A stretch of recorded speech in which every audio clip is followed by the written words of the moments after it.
significava. Um aviso, cujo sentido era imediatamente compreendido. Através dessas comunicações incessantes, Ana conhecia todo o movimento das catacumbas, colocando Sua Senhora a par de todos os fatos que se desenrolavam em Roma, sobre a redentora doutrina do crucificado. Assim é que, quando se anunciava a chegada de algum apóstolo da Galileia ou das regiões que lhe são fronteiriças, Lívia fazia questão de comparecer, fazendo-se acompanhar pela serva desvelada e fiel.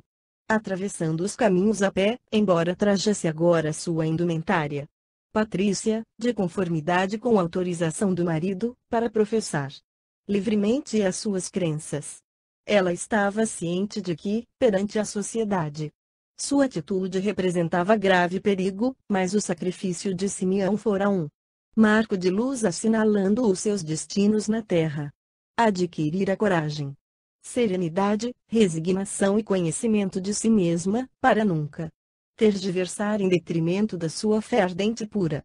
Se as suas antigas relações de amizade, em Roma, atribuíam suas modificações interiores à demência, se o marido não a compreendia e Calpurnia e Plínio cavavam, ainda mais, o grande abismo que Públio havia aberto entre ela e a filha, possuía o seu espírito, na crença, um caminho divino para fugir de todas as terrenas amarguras, sentindo que o divino mestre de Nazaré lhe dulcificava as úlceras da alma, compadecendo-se do seu coração retalhado de angústias. Era-lhe a fé como um achote luminoso clareando a estrada dolorosa, e do qual se irradiavam os clarões da confiança humana na providência divina, que transforma as provações penosas da terra em antegozo das eternas alegrias do infinito. Ive. Tragédias e esperanças. A vida real sempre é prosaica, sem fantasia nem sonhos.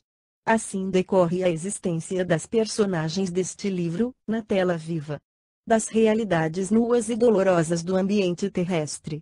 Os que atingem determinadas posições sociais, bem como os que se aproximam do crepúsculo da vida fragmentária da Terra, poucas novidades têm a contar, com respeito ao curso de cada dia. Há um período na existência do homem, em que lhe parece não mais haver a precisa pressão psíquica do coração, a fim de que se lhe renovem os sonhos e as aspirações primeiras, figurando-se a sua situação espiritual cristalizada ou estacionaria. No íntimo, não há mais espaço para novas ilusões ou reflorescimento de velhas esperanças, e a alma, como que em doloroso período de expectação e forçado silêncio, queda-se no caminho, contemplando os que passam, presa aos cordéis da rotina, das semanas uniformes e indiferentes.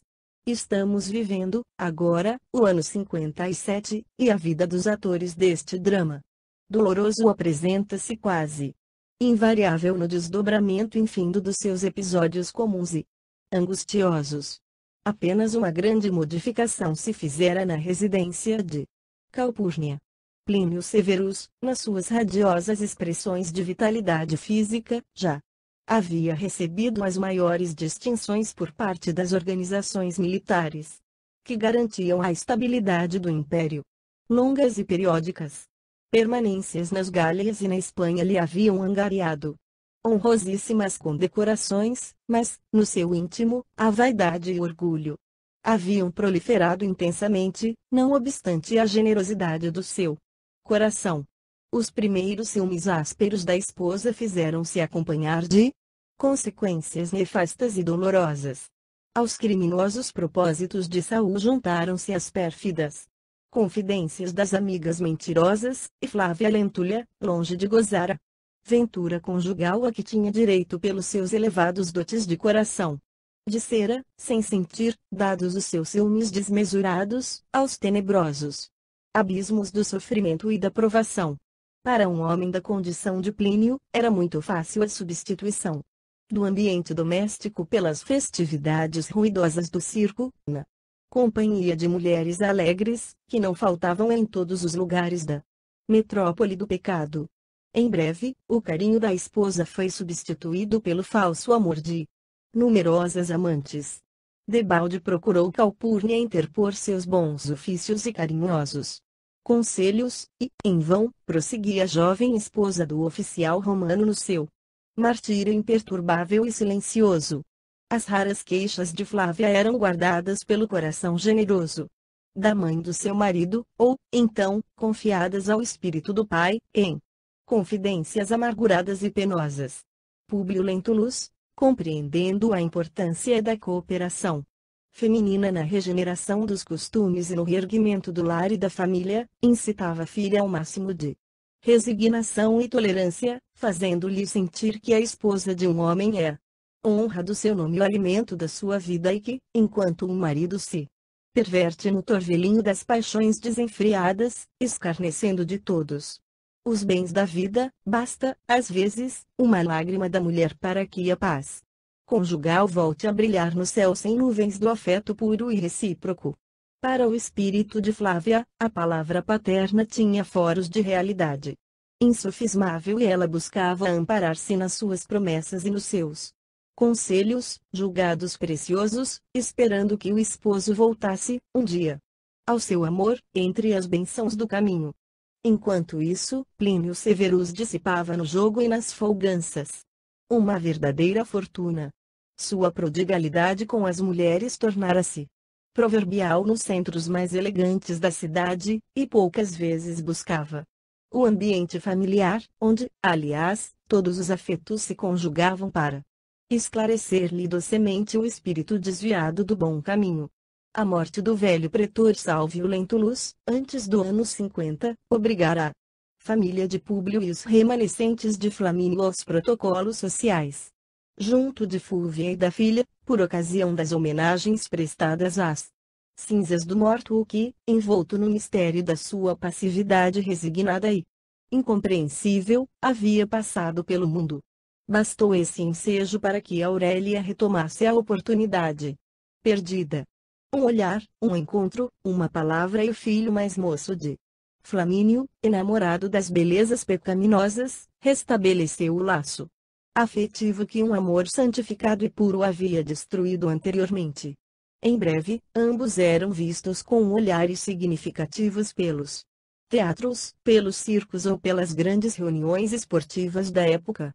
De todas essas dores, fizera Flávia Lentulio seu calvário de agonias silenciosas, dentro do lar, que a sua fidelidade dignificava.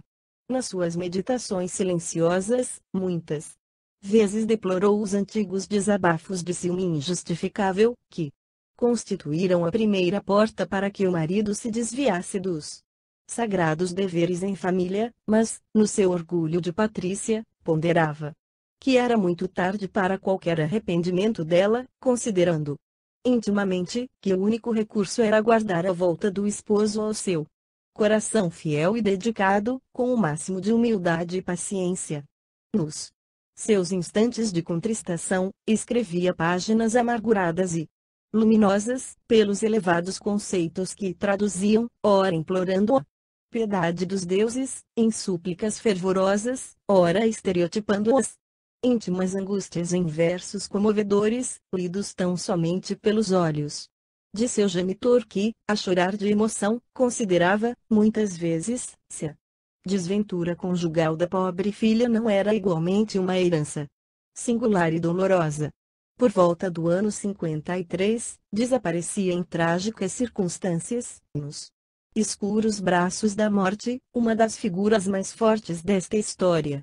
Referimo-nos a Fúvia que, 2 anos após o falecimento do companheiro, acusava as mais sérias perturbações mentais, além de inquietantes fenômenos orgânicos, provenientes de passados desvários. Feridas cancerosas devoravam-lhe os centros vitais e, por 2 anos a fio, o corpo emagrecido era forçado às mais penosas e incômodas posições de repouso, enquanto os olhos inquietos e arregalados dançavam nas órbitas, como se nas suas alucinações fosse compelida a vidência dos quadros mais sinistros e tenebrosos. Nessas ocasiões, não encontrava a dedicação da filha, que não soubera educar, sempre atarefada nos seus constantes compromissos de festas, encontros e representações sociais numerosas. Mas a misericórdia divina, que não abandona os seres mais desditosos, dera-lhe um filho carinhoso e compassivo para as dores expiatórias. Emiliano Lúcius, o marido de Aurélia, era desses homens dignos e valorosos, raros na paciência e nas mais elevadas virtudes domésticas. Noites e noites sucessivas, velava pela velhinha infeliz, que as dores físicas castigavam impiedosamente com o azorrague de suplícios atrozes. Nos seus últimos dias, vamos ouvir-lhe as palavras desconexas e dolorosas. Noite alta, quando as próprias escravas descansavam, subjugadas pela fadiga e pelo sono, parecia que seus ouvidos de louca se aguçavam, espantosamente, para ouvir os ruídos do invisível, dirigindo impropérios às suas antigas vítimas, que voltavam das mais baixas esferas espirituais para rodear-lhe o leito de sofrimento e morte. Olhos desmesuradamente abertos, como se fechassem visões fatídicas e horrorosas, exclamava a pobre velhinha abraçando-se ao genro, no auge das suas frequentes crises de medo e desesperação inconsciente. Emiliano, exclamava em atitudes de pavor supremo, este quarto está cheio de seres tenebrosos. Não percebes? Ouve bem. Ouço-lhes os impropérios rijos e sinistras gargalhadas. Conheceste Sulpício Tarquinius, o grande lictor de Pilatos? Ei-lo que chega com os seus legionários mascarados de treva. Falam-me da morte, falam-me da morte. Socorre-me, filho meu. Sulpício Tarquinius tem um corpo de dragão que me apavora. Crises de soluço e lágrimas sucediam-se a essas observações angustiosas. Acalma-te, mãe, exclamava o militar, consternado até às lágrimas. Tenhamos confiança na bondade infinita dos deuses. Ah, os deuses, gritava agora a infeliz, em histéricas gargalhadas. Os deuses, onde estariam os deuses desta casa infame? Emiliano, Emiliano, nós é que criamos os deuses para justificar os desvarios de nossa vida. O Olimpo de Júpiter é uma mentira necessária ao Estado. Somos uma caveira enfeitada na terra com um punhado de pó. O único lugar que deve existir, de fato, é o inferno, onde se conservam os demônios com os seus tridentes no braseiro. Ei-los que chegam em falanges escuras. E, apegando-se fortemente ao peito do oficial, gritava disparatadamente, como se buscasse ocultar o rosto, de sombras ameaçadoras. Nunca me levareis, malditos, para trás, canalhas. Tenho um filho que me defende de vossas investidas tenebrosas. Emiliano Lúcius acariciava bondosamente os cabelos brancos da desventurada senhora, incitando-a a implorar a misericórdia dos deuses, de modo a balsamizarem-se-lhe os rudes padecimentos. De outras vezes, Fúvia Prócula, como se tivesse a consciência despertada por um raio divino, dizia, mais calma, ao filho que o destino lhe havia dado: Emiliano, estou aproximando-me da morte e preciso confessar-te as minhas faltas e grandes deslizes. Perdoa-me, filho, se tamanhos trabalhos te hei proporcionado. Minha existência misérrima foi uma longa esteira de crimes, cujas manchas horrorosas não poderão ser lavadas pelas próprias lágrimas de enfermidade que ora me conduz aos impenetráveis segredos da outra vida. Nunca, porém, consegui ponderar as amarguras terríveis que me esperavam. Hoje, nas pesadas sombras da alma, sinto que minha consciência se tisna do carvão apagado do fogo das paixões nefastas que me devoraram o penoso destino. Fui esposa desleal, impiedosa, e mãe desnaturada. Quem se apiedará de mim, se houver uma claridade espiritual após as cinzas do túmulo? Deste leito de loucura e agonia desesperada, vejo o desfile incessante de fantasmas hediondos, que parecem esperar-me no pórtico do sepulcro. Todos profligam meus crimes passados e mostram-se jubilosos com os padecimentos que me arrastam à sepultura. Sem uma crença sincera, sinto-me entregue a esses dragões do imponderável, que me fazem evocar o passado criminoso e sombrio. Uma torrente de lágrimas de compulsão e arrependimento seguia-se a esses instantes vertiginosos, de raciocínio e lucidez. Emiliano Lúcius afagava-lhe, com carinho, a face rugosa, emergindo. Se ele mesmo em cismas dolorosas. Aquele quadro lancinante era bem o fim tempestuoso de uma existência de deslizes clamorosos.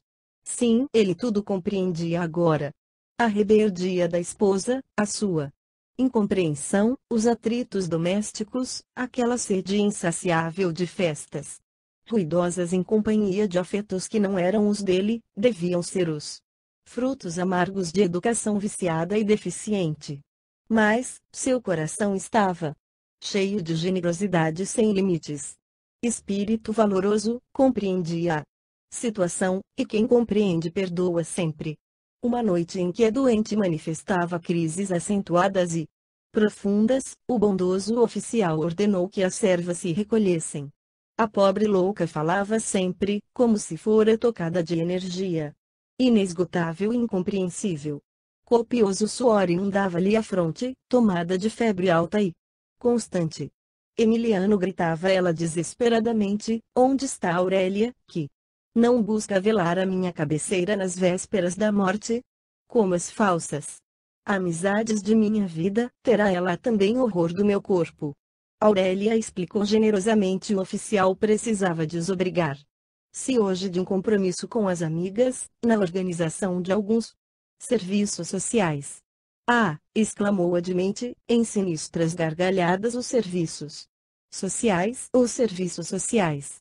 Como pudeste crer nisso, filho meu? Tua mulher, a estas horas, deve estar ao lado de Plínio Severus, seu antigo amante, em algum lugar suspeito desta cidade miserável. Emiliano Lúcius fez o possível para que a infeliz dementada não prosseguisse em suas revelações terríveis e impressionantes, mas Fúvia continuava o libelo tremendo e doloroso. Não, não me prives de continuar, prosseguia desesperadamente. Ouve-me ainda. Todas as minhas acusações representam a criminosa realidade. Muitas vezes, a verdade está com aqueles que enlouqueceram. Fui eu própria que induzi minha infeliz filha aos desvios conjugais. Plínio Severus era o inimigo que ela precisava vencer, na qualidade de mulher. Facilitei-lhe o adultério, que se consumou sob este teto. Certifica-te, filho meu, da enormidade das minhas faltas. Horroriza-te, mas perdoa. E vigia tua mulher para que não continue a trair-te com as suas perfídias torpes, e não venha um dia apodrecer, lamentavelmente, como eu, num leito de sedas perfumosas. O generoso militar acompanhava, boquiaberto e aflito, aquelas revelações assombrosas. Então a esposa, além de não o compreender no seu idealismo, ainda o traia vergonhosamente, no próprio ambiente sacrossanto do lar. Emoções dolorosas represavam-se-lhe no coração, mas, possivelmente, todas aquelas palavras não passavam de simples delírio febril, na demência incurável. Uma dúvida horrível e impiedosa aninhara-se-lhe no coração angustiado. Algumas lágrimas umedeceram-lhe os grandes olhos tristes, enquanto a enferma dava uma trégua às penosas revelações. Daí a minutos, porém, com voz estentórica, continuava. E Aurélia? Que é feito de Aurélia que não vem? Por onde andará? Minha pobre filha criminosa e infiel? Amanhã, meu filho, hei de confiar-te os infames segredos da nossa existência desventurada. Alguém, todavia, penetrara no aposento contigo, cautelosa e silenciosamente. Era Aurélia, que voltava de uma festividade ruidosa, onde o vinho e os prazeres haviam jorrado em abundância. Depois de atravessar a porta próxima, ainda ouviu as últimas palavras da mãe, no auge da febre da desesperação doentia. Ela, que ouvira as tristes revelações de pouco antes, considerou que ia doente, no dia imediato, haveria de cumprir a terrível promessa e, num relance, examinou todas as probabilidades de execução da ideia tenebrosa que lhe passara pela mente criminosa e infeliz. Seus olhos pareciam vidrados de cólera, sob o azorrague de um pensamento mórbido, que lhe aflorara repentinamente no coração frio e impiedoso. Despiu os trajes da festa, reintegrando-se nos aspectos interiores do lar, e abriu uma nova porta, dirigindo-se ao leito materno, onde acariciou a mãe fingidamente, enquanto o esposo incompreendido a contemplava, de cérebro fervilhante e dolorido, sob o domínio das dúvidas mais acerbas. Mãe, que é isso? Perguntou, afetando uma preocupação imaginária. Estás cansada? Precisas repousar um pouco. Fúvia fitou-a profundamente, como se um clarão de lucidez lhe houvesse clareado repentinamente o espírito abatido. A presença da filha tranquilizava de algum modo o seu coração dorido e a consciência dilacerada. Sentou-se com esforço, no leito, afagou os cabelos da filha, como sempre costumava fazer na intimidade, deitando-se em seguida e parecendo com boa disposição de repousar. Emiliano Lúcius retirou-se da cena, considerando que sua presença já não era necessária. Mas Aurélia continuava a falar com o seu fingido carinho. Queres, mãe, uma dose do calmante para o repouso preciso? A pobre louca, na sua inconsciência espiritual, fez um sinal afirmativo com a cabeça. A jovem encaminhou-se ao seu aposento privado e, retirando minúsculo tubo de um dos móveis prediletos, deixou pingar algumas gotas numa pequena taça de sedativo, monologando: sim, um segredo é sempre um segredo e só a morte pode guardá-lo convenientemente. Caminhou, sem hesitação, para o leito materno, onde, por mais de 2 anos, jazia infeliz, devorada pelo câncer e atormentada pelas visões mais sinistras e tenebrosas. Num relance, o horrível envenenamento estava consumado. Ministrada porção corrosiva e violenta, Aurélia determinou, então, que 2 escravas velassem o sono da enferma, como de costume, ao regressar das noitadas ruidosas, esperando o resultado da ação criminosa e injustificável.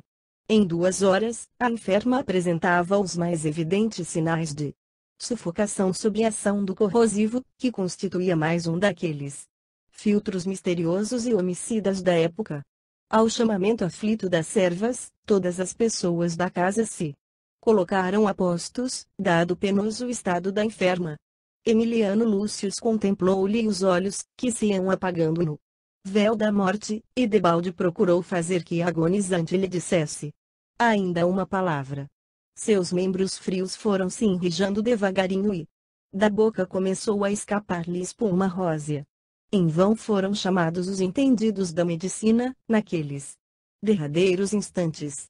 Naquela época, nem os esculápios conheciam os segredos anatômicos do organismo, nem havia polícia técnica para averiguar as causas profundas das mortes misteriosas. O envenenamento de Fúvia correu por conta das moléstias incompreensíveis que, durante muitos meses, lhe haviam minado todos os centros de vitalidade. Contudo, aquela agonia rápida não passou despercebida a Emiliano, que juntou mais uma dúvida penosa aos amargos pensamentos que lhe negrejavam o foro íntimo. Aurélia buscou representar, do melhor modo, a comédia da sentimentalidade em tais circunstâncias, e depois das cerimônias simplificadas e rápidas, em vista da imediata decomposição cadavérica, que forçou a incineração em breves horas, o antigo lar do pretor Sálvio Lentulus tornou-se o abrigo de 2 corações que se odiavam mutuamente. Se a esposa infiel, logo após os primeiros dias de luto, retornava à sua existência de regalados prazeres, Emiliano Lúcius nunca pôde esquecer as revelações de Fúvia, nas vésperas do seu desprendimento. Envolvendo-se, então, num véu de tristeza que lhe cobriu o coração por mais de 2 anos. Em 54, subia do missioneiro ao poder, fazendo-se acompanhar de uma depravada corte de áulicos perversos e de concubinas tão numerosas quão desalmadas. Muito tarde, reconheceu Agripina a inconveniência de sua atitude maternal, obrigando o imperador Cláudio a anuir ao casamento de sua filha Otávia com aquele que, mais tarde, iria eliminar-lhe a própria vida com os maiores requintes de perversidade. O Fórum e o Senado receberam, tremendo, a sombria notícia da proclamação do novo César pelas legiões pretorianas, não tanto por ele, Mas porque sabiam, de antemão, que aquele príncipe ignorante e cruel ia tornar-se um fácil joguete dos espíritos mais ambiciosos e mais perversos da corte romana. Ninguém, todavia, ousou protestar tal a série de crimes tenebrosos, perpetrados imponentemente, para que Domiciano atingisse os bastidores do supremo poder. No ano 56, o envenenamento do jovem Britannicus punha arrepios de terror em todos os patrícios. Medidas ignominiosas foram postas em prática para humilhar os senadores do império, que não conseguiram efetivar os seus protestos formais. Todas as famílias mais importantes da cidade conheciam que, diante de si, tinham os filtros venenosos de uma locusta, a tirania e a perversidade de um Tigellinus, ou o punhal de um Aniceto. A morte inesperada de Britannicus, porém, provocara certo descontentamento, dando aso a que se manifestassem alguns espíritos mais valorosos.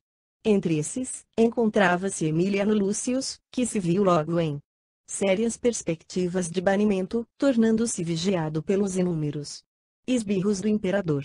O generoso oficial buscou recolher-se o mais que lhe era possível, evitando a possibilidade de conflitos. Recrudesceram as suas angústias íntimas e as suas meditações tornaram-se mais profundas e dolorosas.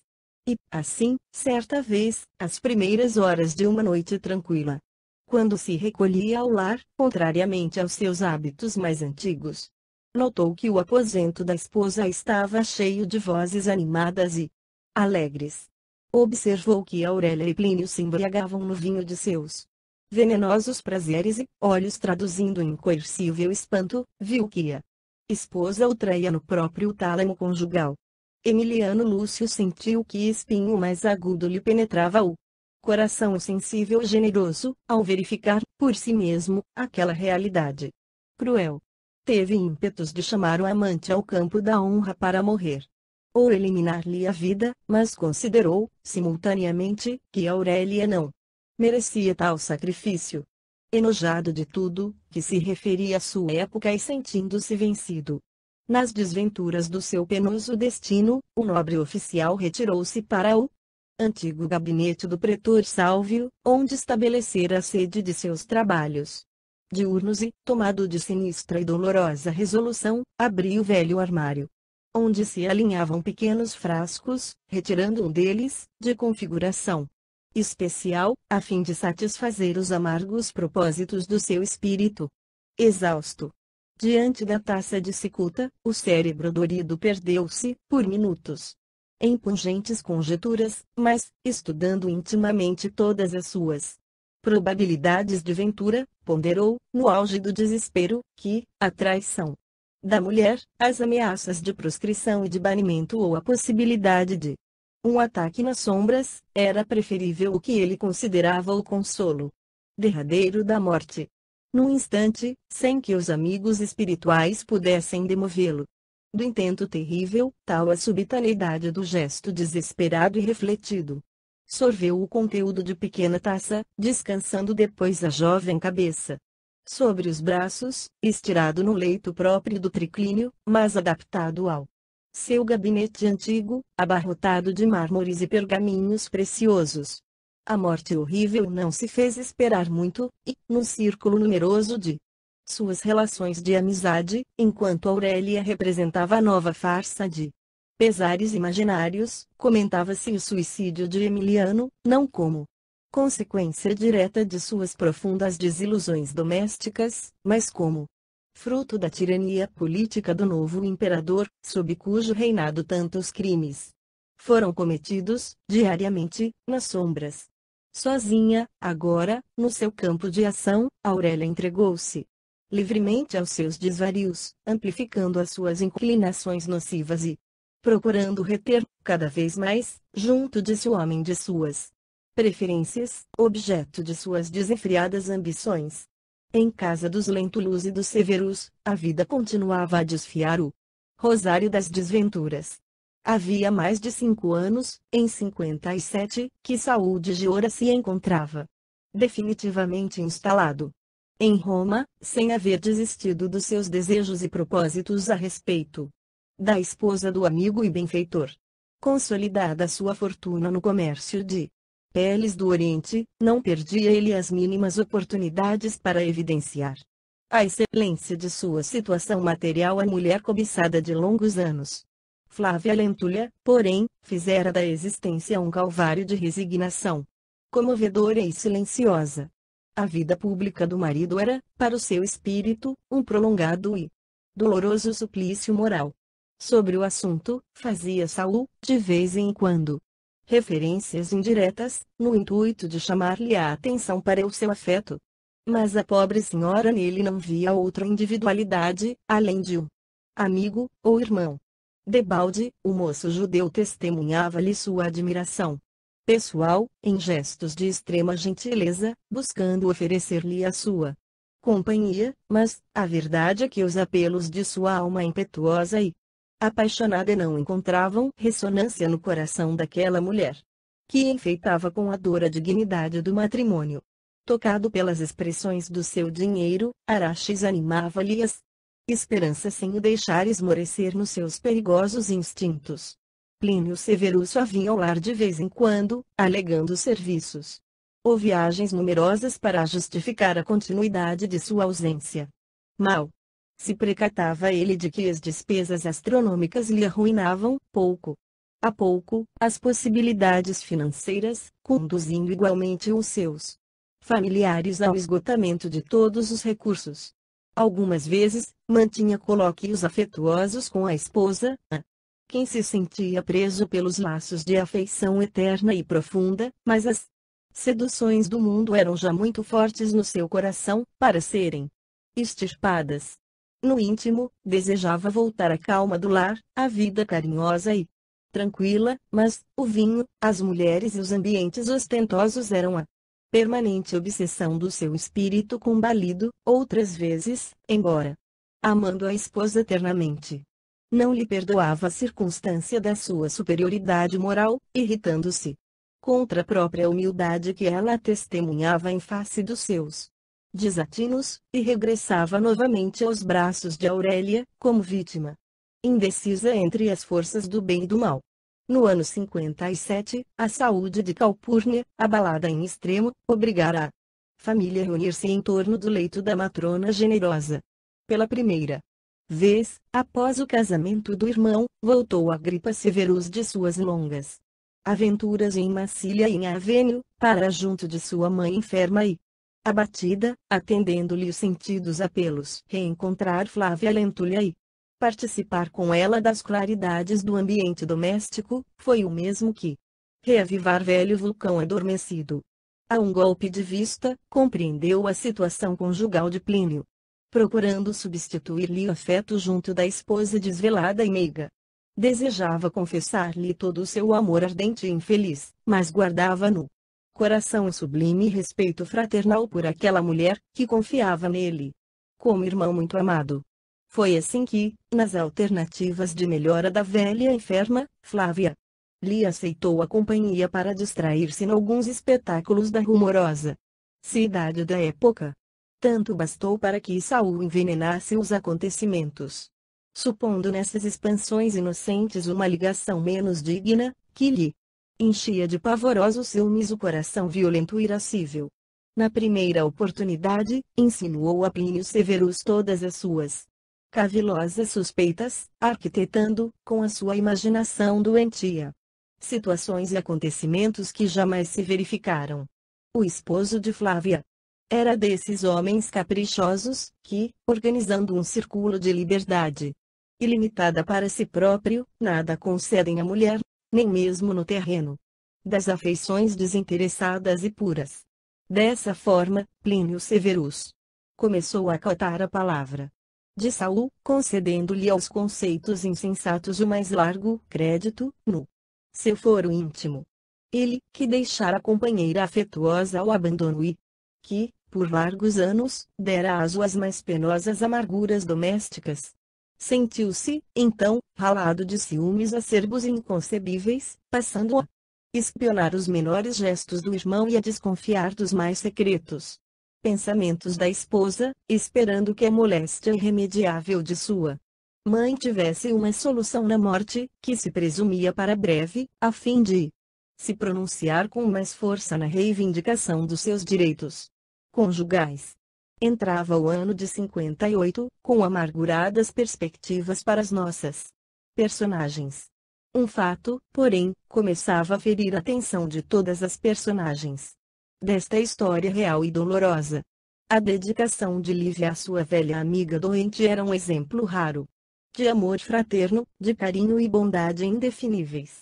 8 meses a fio, sua figura franzina e silenciosa esteve a postos dia e noite, sem descanso, junto ao leito de Calpurnia, provando-lhe com exemplos a excelência dos seus princípios religiosos.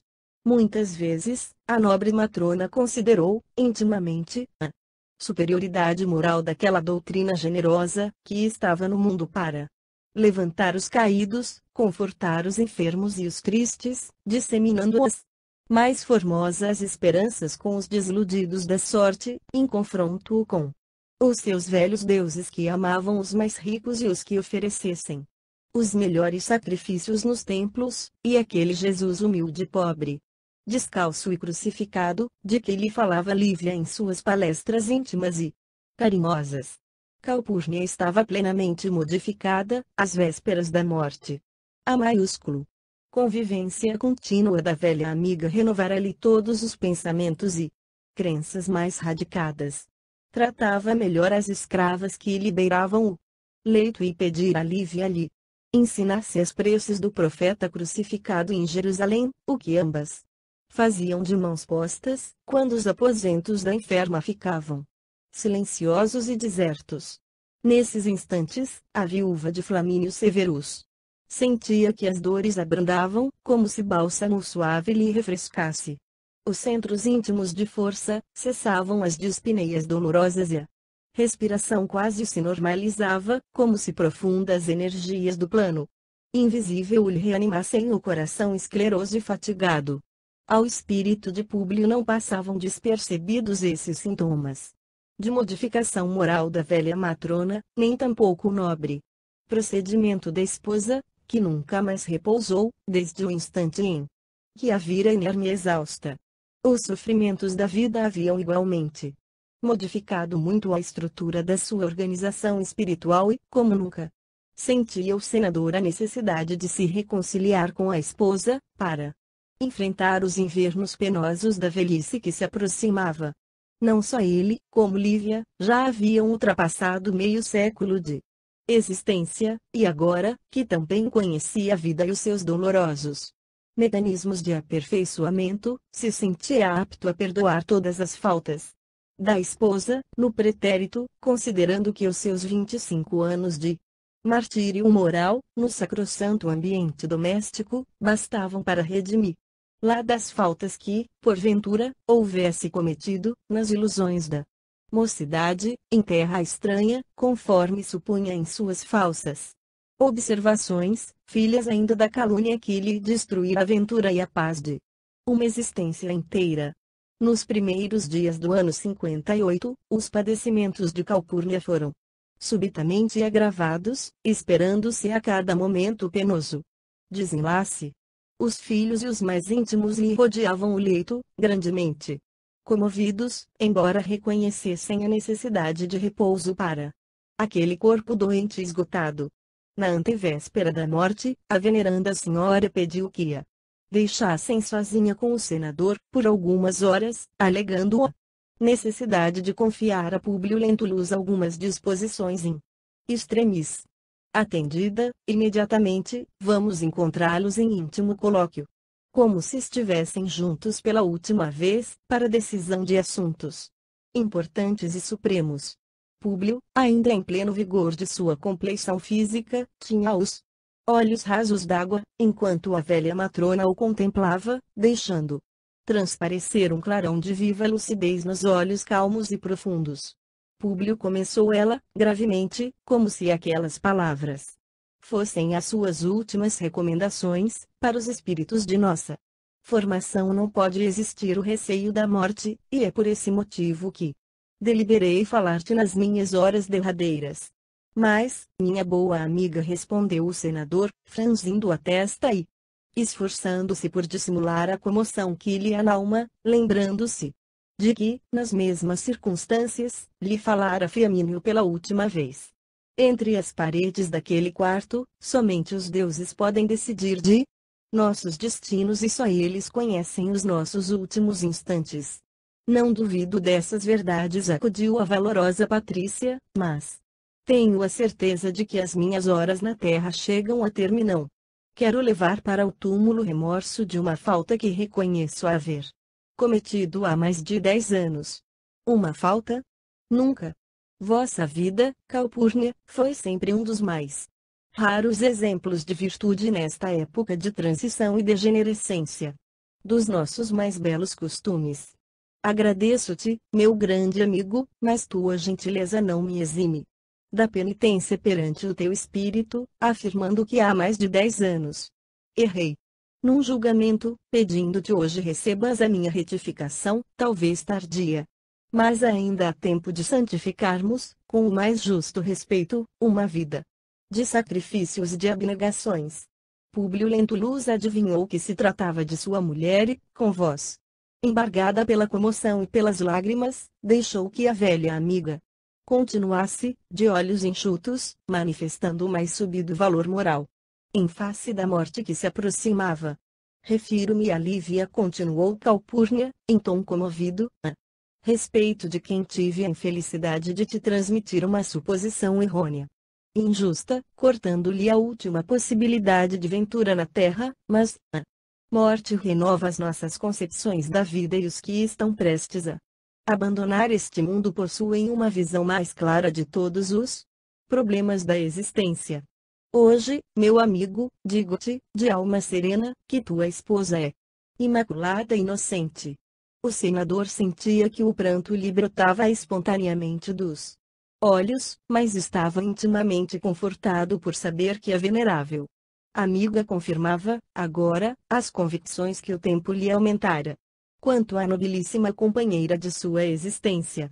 Não to digo simplesmente por uma questão de egoísmo pessoal, em penhor de agradecimento pelas supremas dedicações de Lívia para comigo no decurso desta dolorosa enfermidade, continuou ela.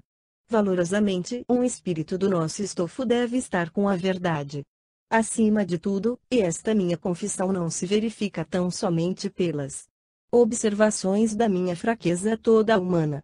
A realidade, todavia, meu amigo, é que, desde aquela noite em que me pediste opinasse sobre tua esposa e minha desvelada amiga, sinto o espinho de uma dúvida cruel no meu coração dilacerado. Lívia foi sempre a minha melhor companheira, e contribuir para a sua desventura injustificadamente, era aos meus olhos a suprema falta de toda a vida.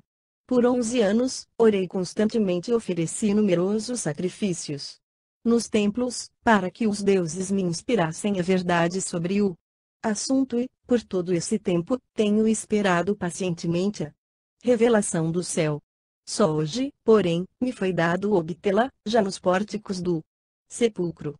É possível que minha pobre alma, já semi-liberta, esteja participando dos incompreendidos mistérios da vida do além-túmulo, e talvez seja por isso que, hoje pela manhã, vi a figura de Flamínio neste quarto. Era muito cedo e eu estava só, com as minhas meditações e as minhas preces. Nesse ínterim, a palavra da enferma tornara-se entrecortada de profundas emoções que a dominavam, enquanto Públio Lentulus chorava em doloroso silêncio. Sim, prosseguiu Calpurnia, depois de longa pausa, no meio de uma luz difusa e azulada, vi Flamínio a estender-me os braços carinhosos e compassivos. No olhar, observei-lhe a mesma expressão habitual de ternura e, na voz, o timbre familiar, inesquecível. Avisou-me que dentro de 2 dias penetrarei os mistérios indevassáveis da morte, mas essa revelação do meu fim próximo não me podia surpreender porque, pari mim que há tantos anos vivo no meu exílio de saudades e sombras, acrescido das continuadas angústias da enfermidade longa e dolorosa, a certeza da morte constitui supremo consolo.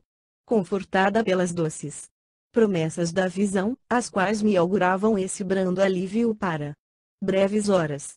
Perguntei ao espírito de Flamínio sobre a dúvida cruel que me dilacerava há tantos anos.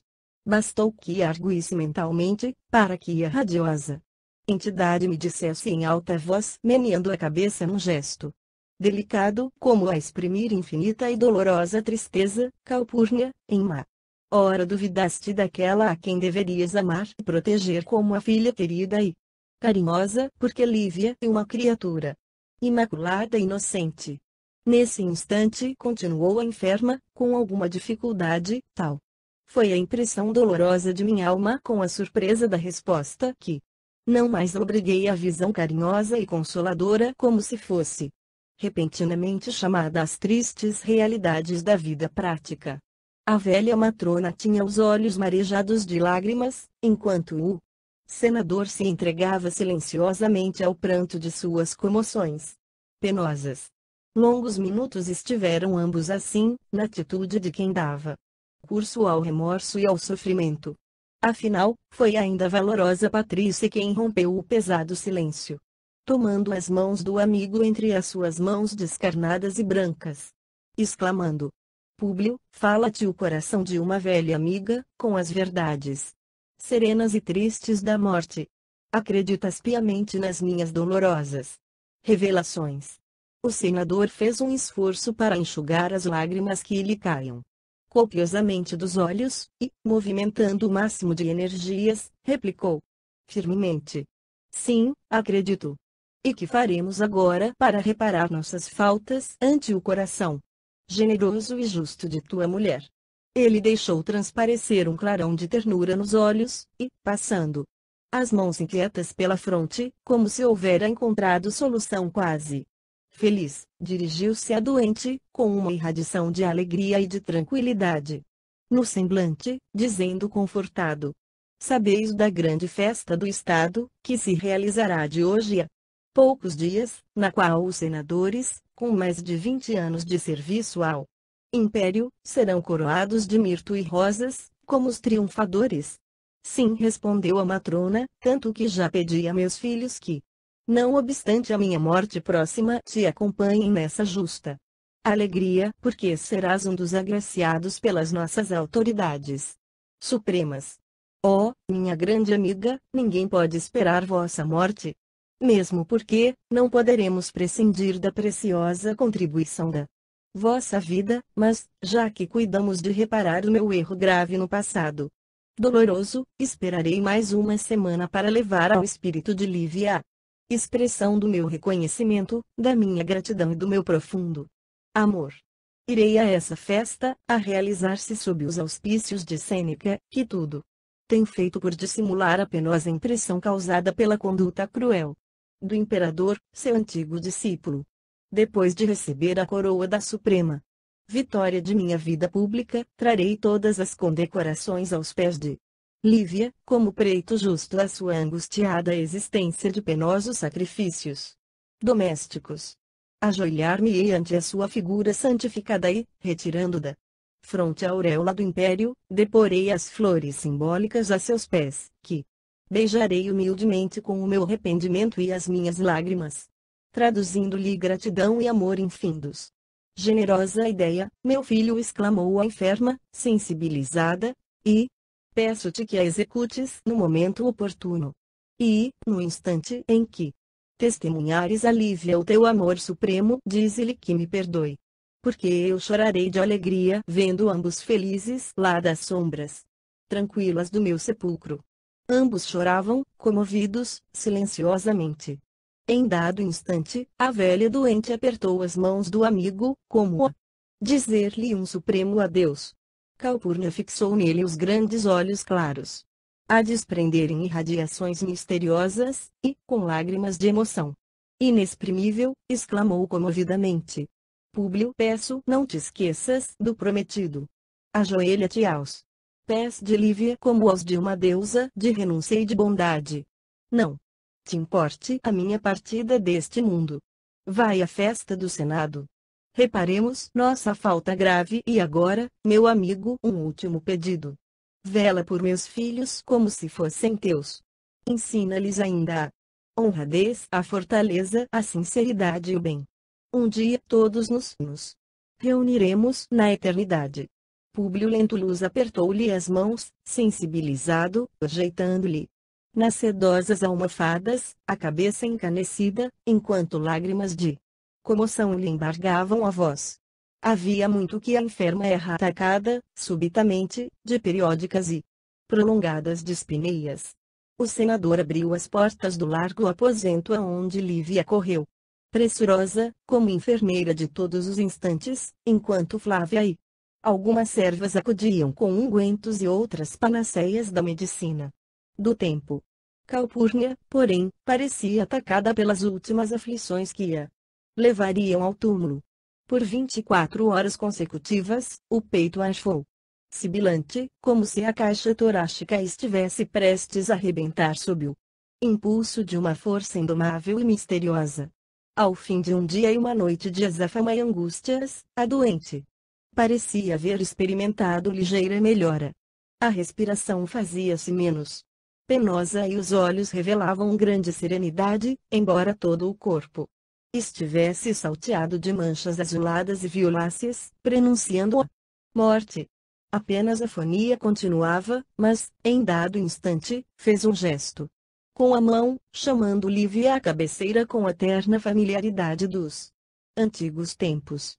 A esposa do senador atendeu ao apelo silencioso, ajoelhando-se, com os olhos cheios de lágrimas e compreendendo, pela intuição espiritual, que era chegado o instante doloroso da despedida. Via-se que Calpurnia desejava falar, inutilmente. Foi então que cingiu Lívia amorosamente, contra o peito, osculando-lhe os cabelos e a fronte num esforço supremo e, colando os lábios ao seu ouvido, balbuciou com infinita ternura: Lívia, perdoa-me. Somente a interpelada escutara-o brando Cecilda agonizante. Foram essas as derradeiras palavras de Calpurnia. Dir-se-ia que sua alma valorosa necessitava, tão somente, daquele último apelo para conseguir desvencilhar-se da terra, elevando-se ao paraíso. Abraçada à incansável amiga, a agonizante depôs novamente a cabeça nas almofadas, para sempre. Suor abundante transbordava de todo o seu corpo, que se aquietou de leve para a suprema rigidez cadavérica e, daí a minutos, seus olhos se fecharam, como se preparassem para um grande sono. A respiração foi se extinguindo brandamente, enquanto uma lágrima pesada e branca lhe rolava nas faces enrugadas, como um raio divino da luz que lhe clarificava a noite do túmulo. As portas do palácio abriram-se, então, para os tributos afetuosos da sociedade romana. Às exéquias da valorosa matrona compareceu o que a cidade possuía de mais nobre e mais fino, em sua aristocracia espiritual. Dado o elevado conceito em que eram tidas as peregrinas virtudes da morta. Terminadas as cerimônias da incineração e guardadas as cinzas ilustres da nobre Patrícia nas sombras do jazigo familiar, Flávia Lentulha assumiu a direção da casa, enquanto seus pais voltavam à residência do Aventino, para o necessário descanso.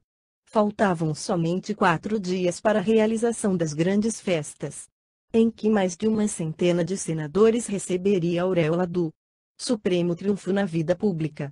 Públio Lentulus, que seria dos homenageados na festa memorável, não obstante o luto da família, aguardava o grande momento, com ansiedade. É que, recebida a expressão suprema da vitória de um homem de Estado, levá-la-ia aos pés da esposa, como símbolo perene do seu afeto e do seu reconhecimento da vida inteira. No seu íntimo, arquitetava a maneira mais doce de se dirigir novamente à companheira, no timbre caricioso e suave que a sua voz havia perdido há 25 anos, e, verificando a continuidade do seu amor, cada vez mais profundo, pela esposa, esperava ansiosamente o instante da sua reintegração na felicidade doméstica.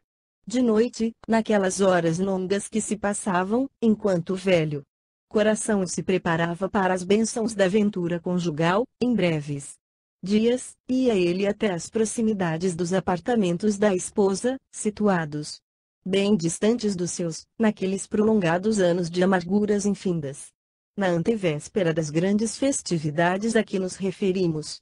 Seriam 23 horas, quando a sua figura se postara em frente aos aposentos da companheira, antegozando o ditoso momento da penitência.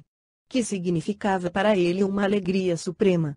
Enquanto o pensamento se afundava nos abismos do passado longínquo, sua atenção espiritual foi repentinamente despertada pela melodia suave de uma voz de mulher, que cantava baixinho no silêncio da noite. O senador aproximou-se, vagarosamente, da porta, colando o ouvido à escuta. Sim.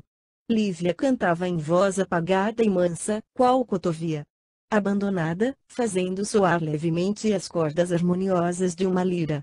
De suas lembranças mais queridas. Públio chorava comovido, ouvindo-lhe as notas argentinas que se abafavam no ambiente restrito do quarto, como se Lívia estivesse cantando para si própria, adormentando o coração humilde e desprezado, para encher de consolo as horas tristes e desertas da noite. Era a mesma composição das musas do esposo, que lhe escapava dos lábios naquele instante em que a voz tinha tonalidades estranhas e maravilhosas, de indefinível melancolia, como se todo o seu canto fosse um lamento doloroso de rouxinol apunhalado. Alma gêmea da minha alma. Flor de luz da minha vida. Sublime estrela caída das belezas da amplidão. Quando eu errava no mundo, triste só, no meu caminho, chegaste, devagarinho, e encheste-me o coração. Vinhas na bênção dos deuses, na divina claridade, tecer-me a felicidade em sorrisos de esplendor. És meu tesouro infinito. Juro-te eterna aliança, porque sou tua esperança. Como és todo meu amor. Alma gêmea da minha alma. Se eu te perder, algum dia, serei a escura agonia da saudade nos seus véus. Se um dia me abandonares, luz terna dos meus amores, hei de esperar-te, entre as flores da claridade dos céus. Daí a minutos, a voz harmoniosa calava, como se fora obrigada a um divino estacato. O senador retirou-se, então, com os olhos marejados de lágrimas, refletindo consigo mesmo: sim, Lívia, de hoje a 2 dias hei de provar-te que foste sempre a luz da minha vida inteira. Beijarei teus pés com a minha humildade agradecida e saberei entornar no teu coração o perfume do meu arrependimento. Penetrando no aposento de Lívia, vamos encontrá-la genuflexa. Depois de haver deposto, sobre um móvel predileto, a lira das suas recordações, ajoelha-se, como sempre, diante da cruz de Simeão que, nesse dia, mostrava seus olhos espirituais uma claridade mais intensa. No curso de suas preces, ouviu a palavra do amigo invisível, cuja tonalidade profunda parecia gravar-se, para sempre, no imo da sua consciência. Filha, exclamava a voz amiga, do plano espiritual, regozija-te no Senhor, porque são chegadas as vésperas da tua ventura eterna e morredoura. Eleva o pensamento humilde a Jesus, porque não está longe o instante ditoso da tua gloriosa entrada no seu reino. Lívia deixou transparecer no olhar uma atitude de alegria e surpresa. Mas, cheia de confiança e fé na providência divina, guardou, nos refolhos mais íntimos do coração, o conforto daquelas palavras sacrossantas. Vê, nas catacumbas da fé e no circo do martírio, no dia imediato à cena que acabamos de descrever, vamos encontrar, juntas, as duas grandes amigas que, longe de serem a senhora e a serva, eram duas almas unidas pelos mesmos ideais, ligadas pelos elos mais santos do coração. Ana acabava de chegar a casa, depois de cumprir algumas obrigações no Fórum Litorium, mercado de legumes, quando, encontrando Lívia mais a sós, lhe disse confidencialmente: Senhora, hoje à noite uma nova voz se levantará no santuário das catacumbas, para as pregações da nossa fé. Amigos nossos me avisaram esta manhã que, já há alguns dias, se encontra na cidade um emissário da Igreja de Antioquia, chamado João de Cleofas, portador de significativas Revelações para nós outros, os cristãos desta cidade. Lívia deixou transparecer um clarão de íntimo contentamento nos olhos, exclamando: "Ah, sim, havemos de ir hoje às catacumbas. Tenho necessidade de comungar com os nossos irmãos de crença, nas mesmas vibrações da nossa fé. Além disso, preciso agradecer